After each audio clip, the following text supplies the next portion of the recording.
Fala pessoal, tudo bem com vocês? Vamos dando sequência aos nossos estudos a respeito da improbidade administrativa. Nós estamos estudando aqui as atualizações na lei de improbidade que ocorreram recentemente e vocês aí que estão se preparando para concurso público certamente querem um conteúdo direcionado, atualizado. Portanto, você está no lugar certo, afinal você está no Vencendo o Concurso. Se você não me conhece, então eu vou me apresentar formalmente. O meu nome é Leonardo, eu sou professor aqui do Vencendo Concursos. Estou aqui na condição de professor de improbidade administrativa, então nesse momento nós estamos tratando desse assunto. Caso você esteja começando agora, recomendo que assista aos vídeos anteriores e também nós temos um módulo só de questões que completam totalmente o nosso conteúdo, tá? Então, nosso conteúdo é teoria e questões, um soma o outro. Então, ali você vai ter um conteúdo bem completo, somando essas duas modalidades de conteúdos que são elaborados aqui pelo Vencendo o Concurso. Deixo aqui os meus contatos, as minhas redes sociais e também já destaco, caso você não siga aí o canal do Vencendo Concursos no YouTube, você está perdendo muito. Afinal, é um conteúdo gratuito, um conteúdo muito bacana, inclusive para você divulgar para os seus amigos, seus colegas, tá bom? Então vamos lá, sem mais delongas, a respeito aí de onde nós paramos. Então agora é hora de falarmos a respeito das penalidades, né? Afinal, nós já percorremos aí muitos e muitos itens da lei de improbidade administrativa, tá? Deixa eu só avançar. Isso tudo já foi trabalhado com vocês. Então, nós chegamos agora na hora de falarmos aí das penalidades. Quanta coisa, né? Principalmente os tipos, né? Eles são muito importantes para que vocês estudem. Então, vamos lá, seguindo aí os nossos estudos. Pois bem, pessoal, nós temos novidades, né, com relação às penas. Eu vou ficar, deixa eu ver se, acho que não atrapalha, né? Então, quando o slide for pequenininho, eu apareço aqui para não atrapalhar vocês, quando nós temos muitas informações aqui no texto, né? Vamos falar aí a respeito das penalidades.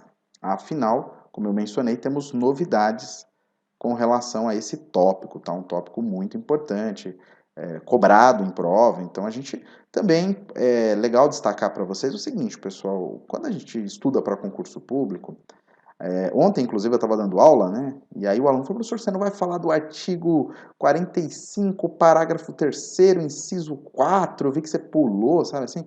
Então, eu vejo, às vezes, o aluno ele quer estudar cada detalhe. Quando você faz uma preparação via cursinho, nós temos vários métodos, né? Então, claro que existem aqueles métodos que você dá tudo para o aluno. Que ali ele se municia do máximo de informações. Só que esse método eu acho que também deixa o aluno um pouco perdido, porque tem muita coisa.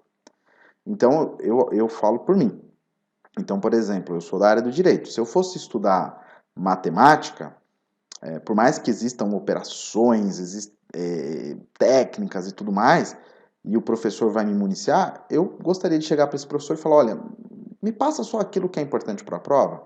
A mesma coisa para informática, a mesma coisa para português. Então, é o que eu faço para vocês em direito. Então, ou seja, a gente tem um caminho enorme aqui, né? A gente pode falar de improbidade por dias e dias. Só que tem que ver a utilidade, né? Então, ou seja, às vezes tem tópicos que fogem um pouquinho, né? Então, portanto, a gente também trabalha voltado aí, pensando nas questões, pensando no menor tempo, com o máximo de utilidade para vocês, tá bom? Então, isso é importante destacar.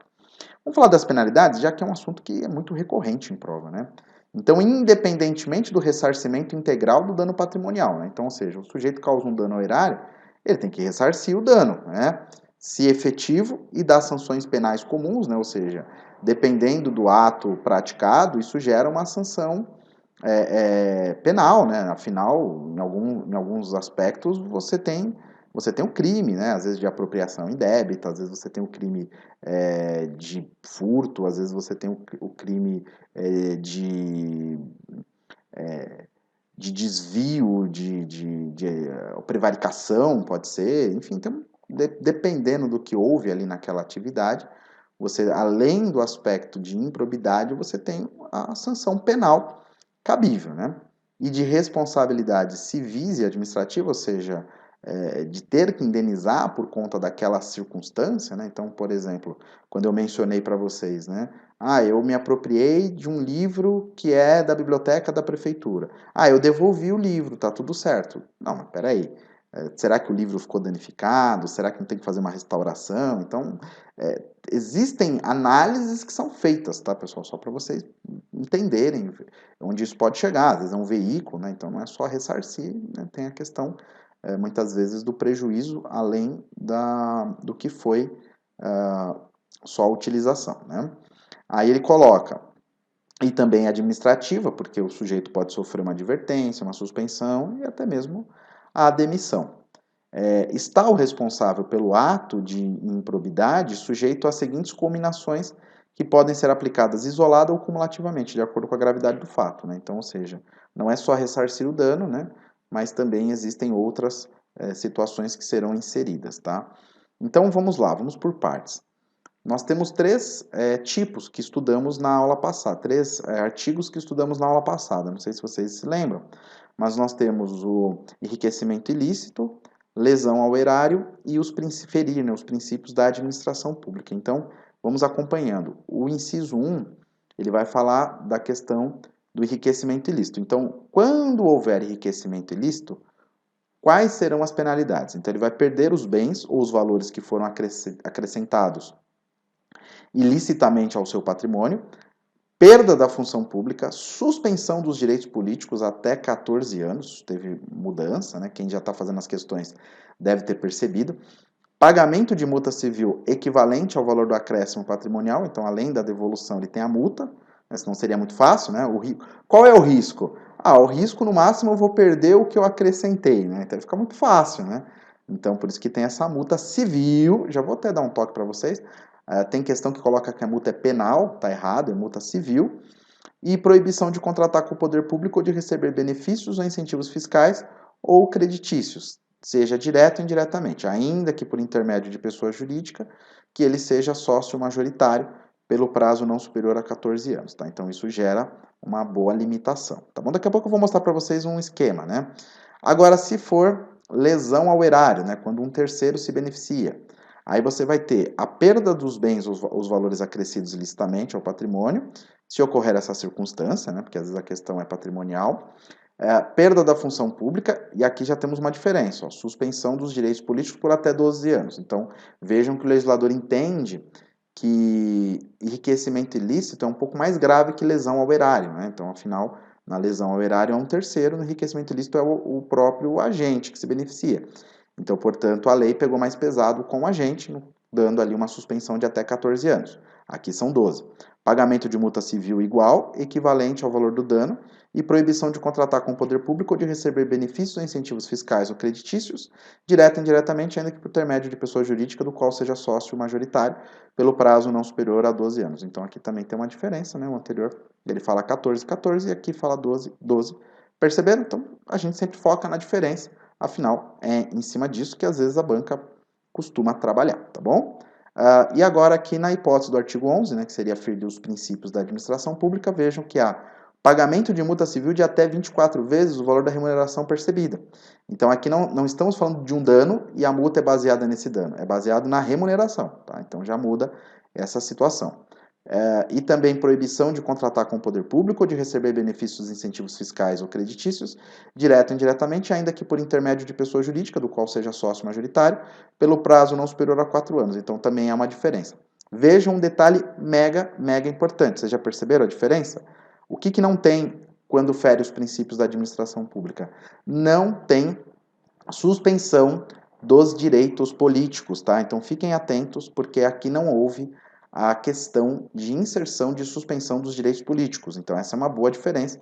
Às vezes tem um que fala, nossa, professor, quando eu já vejo na questão, falou de suspensão dos direitos políticos, eu já foco ou na lesão ao erário ou no enriquecimento ilícito, porque ferir princípios não tem. Então são saídas que vocês vão encontrar que facilitam até inclusive na velocidade, na agilidade que vocês vão responder, tá bom? Aqui, a lei estabelece o seguinte, ó, na fixação das penas previstas, o juiz vai levar em conta a extensão do dano. Então, é uma análise profunda processual, causado, assim como o proveito patrimonial obtido pelo agente, proporcionalidade, razoabilidade, circunstâncias agravantes e também as atenuantes, e bem como os antecedentes do agente. Então, vejam que na fixação dessas penalidades, o juiz ele tem que ter um cuidado, um critério, uma análise profunda para entender, né, o que levou, como foi feito, quais são as circunstâncias que vão aumentar, que vão diminuir, enfim, então tem toda uma análise técnica aí do juiz a respeito da fixação da pena, tá bom? Agora vamos esquematizar aqui, ó. Eu vou trabalhar, existem várias formas, a gente pode fazer uma tabela, ou pelo ponto que eu peguei aqui, enfim, cada um pode focar naquilo que mais chama atenção. Por exemplo, para mim, o que chama muita atenção é verificar. Por exemplo, tem muitas questões que falam da suspensão dos direitos políticos, então eu já vou memorizando, ó. Enriquecimento ilícito até 14, prejuízo ao erário até 12. E quando atenta contra os princípios da administração pública, não há suspensão. Aí aqui eu também posso montar um esquema baseado na multa. No enriquecimento ilícito é o valor do acréscimo patrimonial, no prejuízo ao erário é o valor do dano. Já com relação ao ato que atende contra os princípios, a multa ela é de até, multa civil, né? Nunca a gente pode esquecer, até 24 vezes o valor da remuneração percebida. Então isso já ajuda também numa distinção, numa diferenciação entre os tópicos, né? Aí vamos lá, se ocorrer lesão ao patrimônio público, a reparação do dano a que se refere a lei de improbidade deverá deduzir, né? Ou seja, tirar o ressarcimento ocorrido nas instâncias criminais, né, civil e administrativa que tiver por objeto os mesmos fatos. Por quê, professor? Porque as sanções aplicadas, né, elas não devem ferir o princípio do non bis in idem, né? Então, ou seja, existe um princípio que se refere com a seguinte, isso aqui está até na lei, tá, pessoal? A utilização desse termo, que inclusive aí pode ser objeto de uma questão de prova, mesmo de nível médio, né? Então, quando a gente usa o termo non bis in idem, significa que você não pode ser penalizado pela mesma circunstância duas vezes, né? Então, por isso que ele coloca a seguinte situação: se ocorrer lesão ao patrimônio público, a reparação do dano a que se refere deve deduzir o ressarcimento já ocorrido nas instâncias. Então, ou seja, se ele já teve que pagar, se já houve alguma sanção patrimonial, então nesse caso aí você retira, para que ele não tenha que pagar duas vezes, né? É a mesma lógica que a gente usa no direito tributário, não sei se vocês já viram, também existe no direito tributário o princípio do non bis in idem, né? Ou seja, você não ser penalizado, né? No caso ali é tributariamente, pela mesma circunstância. Enfim, então tem essas características que é importante que vocês observem. Afinal, também, apesar que da gravidade e tudo mais, vejam que a lei ela se preocupou em penalizar de uma forma coerente, com a razoabilidade e proporcionalidade, para que você não tenha aí no caso ali, uma penalidade duplicada pelo mesmo ato, tá bom? Aí aqui é importante, isso aqui é colocado em muitas questões de provas, tá, pessoal? As sanções previstas somente poderão ser executadas após o trânsito em julgado, tá bom? Então a lei que foi alterada, ela deixou claro, nós tivemos recentemente aí uma discussão no âmbito do Supremo, se já pode executar a pena na segunda instância, em que momento, né? Então vejam que o legislador ele teve essa cautela de estabelecer o momento inicial das aplicações das sanções, né, após o trânsito em julgado. Professor, eu não sou do direito. O que significa transitar em julgado? O trânsito em julgado significa não haver mais a possibilidade recursal, ou seja, daquela decisão não cabe mais nenhum recurso, seja porque você já utilizou todas as vias recursais possíveis ou porque de repente a própria pessoa não optou em recorrer. E ali, passando o tempo que caberia um recurso, dizemos, né, tem-se o chamado trânsito em julgado, ou seja, passou um tempo sem que haja recurso. Com o trânsito em julgado, nós temos a chamada coisa julgada. Então, tem coisa julgada, dali você não tem mais o que fazer, é o que eu brinco com os alunos, né? É o famoso aceita que dói menos, né? Seria essa lógica, tá? Então, daqui não cabe mais nada, por isso que aí começa a aplicação das sanções, né?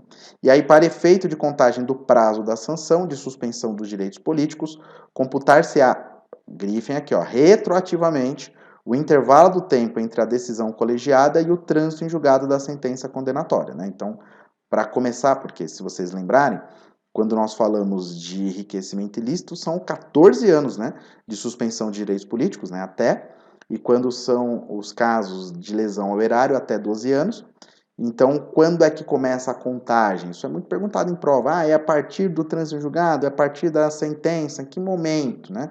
Aí vem a lei definindo, né? Então, aqui a gente não interpreta, a gente simplesmente aplica nas questões de prova o que a lei diz, né? Então, volta no intervalo do tempo entre a decisão colegiada e o trânsito em julgado da sentença condenatória, tá? Então, quando houve a decisão da segunda instância, né, uma decisão colegiada, até que se transitasse em julgado, esse é o período que entra na contagem da suspensão dos direitos políticos, tá bom? Então, muito cuidado, é bem simples. A prova, na verdade, acaba fazendo um Ctrl+C, Ctrl+V, mas geralmente as alternativas que acabam trazendo dúvidas aos candidatos são aquelas, só depois do trânsito em julgado, já com a decisão, enfim, então seria aí uma forma de derrubá-los e vocês não vão cair, tá? Outro assunto que eu acho bem relevante e é cobrado em prova e é muito fácil é a questão da declaração dos bens. Por quê? Quando a gente fala dessa preocupação da improbidade, vocês perceberam que, logicamente, não é só o aspecto patrimonial, mas também o aspecto patrimonial. Tanto que quando a gente faz um paralelo, por exemplo, um candidato a um cargo político, né, um vereador, um deputado, um presidente, governador, essas pessoas elas fazem a declaração, então a própria população ali acaba acompanhando. O fulano tem um patrimônio pequeno, o fulano tem um patrimônio milionário, então você entende ali a composição patrimonial até para se estabelecer um acompanhamento no sentido de será que esse sujeito ele entrou pobre na vida pública e saiu milionário, né? Qual o conceito? Afinal ele ganha tanto por mês, né? Então se soma se ele não gastou nada, né? Somando tudo que ele ganhou, não dá, não bate, né? Então é normal que a população já comece a estabelecer. Agora, quando a gente fala do agente público também, traça-se um paralelo e exige a mesma responsabilidade e transparência. Então vejam só o que a lei exige, né? Então a posse e o exercício de agente público ficam condicionados à apresentação de declaração do imposto de rendas e proventos de qualquer natureza apresentada à Receita Federal, para ser arquivada, né, no serviço pessoal competente, ou seja, isso vai ficar na sua ficha profissional, né, para fins ali nos seus assentamentos, para fins de acompanhamento. Então ela deve ser atualizada anualmente, então eu vou acompanhando. Ele tem um patrimônio de R$ 200.000, aí agora ele entrou na administração pública, ele ganha R$ 5.000 por mês.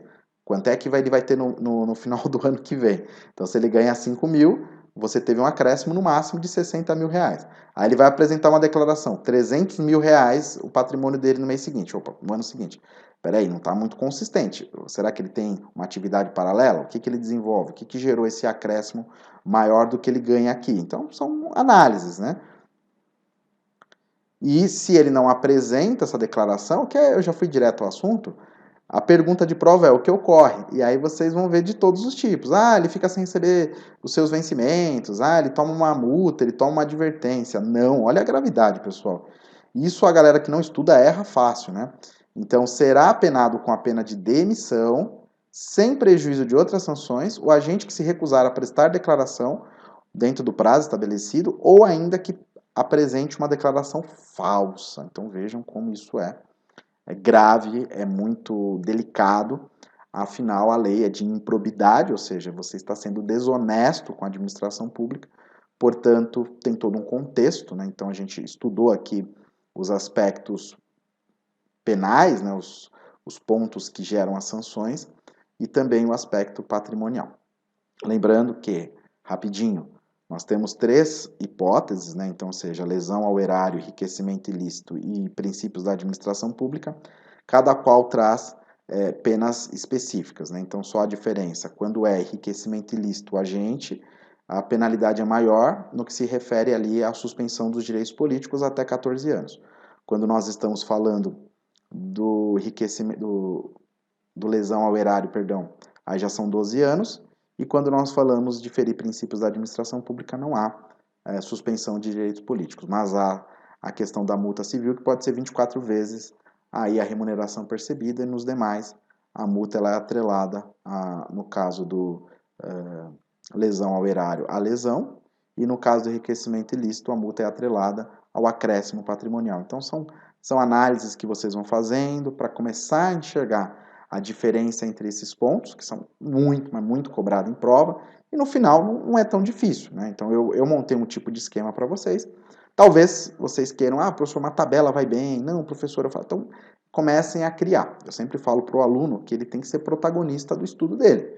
Então, quanto mais você for protagonista do seu estudo, melhor vai ser, porque você vai criar um método que é mais agradável. Eu falo por mim, por exemplo, eu não sei muito bem como estudar, então eu busco a inspiração, né? Então, por exemplo, eu vejo, nossa, o que esse professor fez aqui foi maravilhoso, ele fez um fluxo aqui que eu não teria a criatividade para fazer. Pronto, mas ele já despertou em mim essa utilidade. Então, eu não posso esperar que ele faça o próximo, eu mesmo vou criar. Nossa, esse professor fez uma coisa tão simples, montou uma tabelinha ali, ele já me deu a ideia. O resto, hoje em dia, com os programas que nós temos nos computadores, no celular, a gente monta fluxo rapidinho. Então, a gente, às vezes, realmente não tem a ideia, a criatividade. Mas chegou, viu, e aquilo é bom para você, comece a fazer, porque pode ajudar bastante os seus estudos. Beleza, pessoal? Então, vamos encerrando por aqui. Daqui a pouquinho a gente já volta na próxima parte da matéria, que existem ainda alguns assuntos a serem trabalhados. Espero que vocês estejam gostando, pois eu, é claro, estou muito feliz, deixa eu aparecer aqui para vocês, de estar aqui. Afinal, vocês estão no Vencendo o Concurso aqui, para uma equipe seleta de pessoas que vão ter sucesso em que se refere à aprovação em concurso público. Tá bom? Um grande abraço e até o próximo vídeo.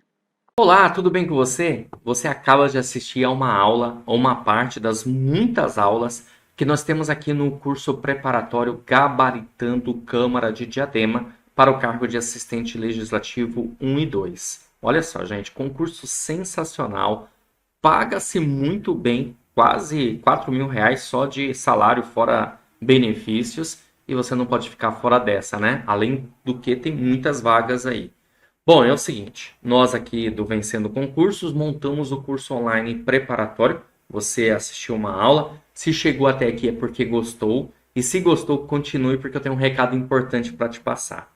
Eu quero te mostrar quais são as vantagens do nosso curso online preparatório. Por que você tem que estudar aqui com a gente no Vencendo Concursos? Então, visualiza aqui comigo, olha só, para você entender melhor o funcionamento do curso preparatório. Bom, em primeiro lugar, ao adquirir o curso, você terá acesso imediato. Então, você recebe no seu e-mail os dados de acesso e já começa a navegar com a gente imediatamente, tá?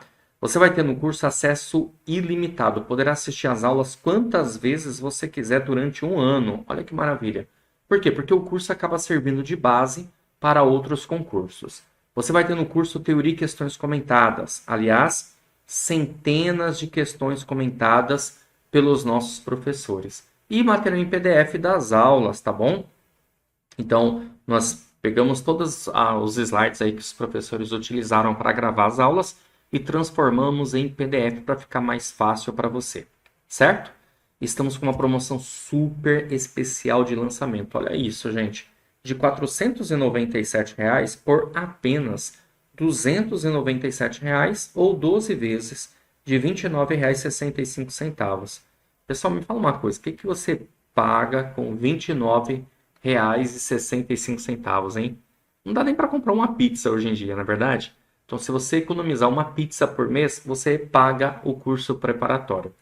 Para adquirir, você vai fazer o seguinte, abaixo do vídeo, na barra de descrição ou na barra de comentários, vai ter um link. Você vai clicar nesse link e vai ser redirecionado à página do curso. Lá encontrará todas as informações. Vai ter um botãozinho amarelo lá no meio, você vai clicar nesse botão, vai preencher seus dados, escolher a forma de pagamento e pronto. Vai começar a estudar aqui com a gente no Vencendo Concursos, ok? Bom, é isso. Eu vou ficando por aqui. Ó, já clica aí, já faz a sua matrícula e inicie seus estudos. Tendo alguma dúvida, manda um WhatsApp pra gente, tá? Na nossa central de atendimento, 11 974656052, ou chama no chat online lá na página do curso, tá bom? Grande abraço para vocês. Vou ficar te aguardando, hein? Dentro da plataforma. Valeu e até mais.